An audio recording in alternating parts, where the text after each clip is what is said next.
I think you can tell by the title, but I was wanting to talk about my opinion of where the PC is going to go and the generation of PlayStation 4 and Xbox One. Um, so this is what I'm thinking.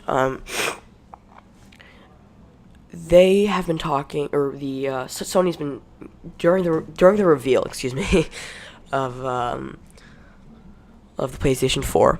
They're talking about how you didn't have to use games, or you didn't have to be online all the time in order to play games. And then they also mentioned, I don't think a lot of people caught this, but you also have to pay monthly subscriptions for the PlayStation 4. So this means, for the people who don't understand, is that who for the I want people to understand that I've been a PlayStation user my entire life, and I've never really played the Xbox. I've never really had a live membership. The reason for that is because I've never really wanted to pay money to play online. Now, though, either way, I'm gonna have to. This is actually really really annoying. I don't want to do this, but in order to play PlayStation or Xbox now, you're gonna have to.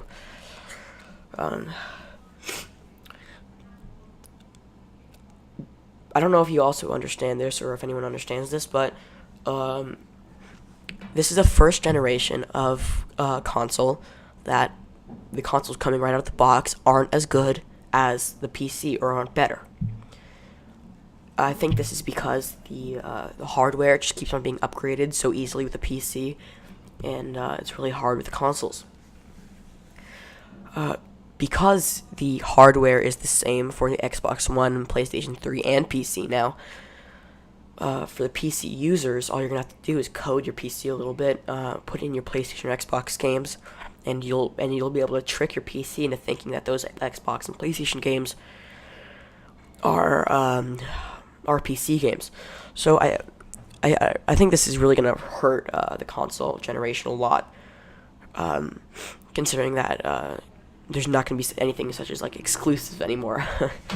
That's the only reason Xbox and PlayStation took off, was because there were exclusives for the consoles that you wouldn't be able to play if you were on a PC or an Xbox or a PlayStation. It would be separate for that certain console. So now, basically, you're gonna be able to play Gears of War on your PC with an Xbox controller, and in a few, like a year from now. But it's what people have been doing. And it's only going to happen more so now, since the Xbox and PlayStation hardware is the same as a PC.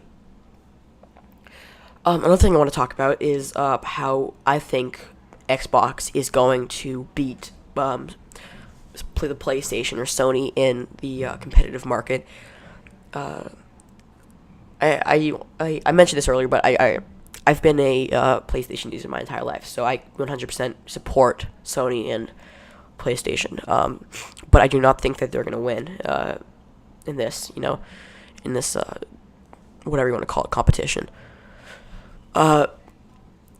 So basically, Microsoft knows that PC is better than their Xbox One.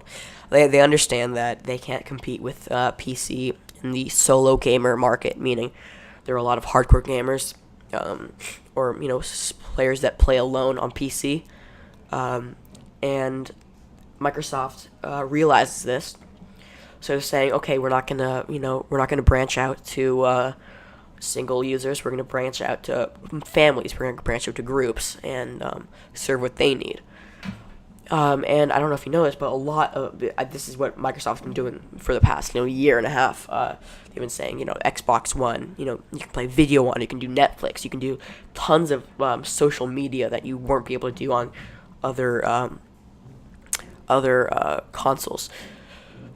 PlayStation isn't really focusing on a certain consumer, a certain consumer group. They're focusing on their exclusives. And I think this is a mistake. Yeah, sure, God of War, Uncharted, Last of Us, they're great games, amazing games.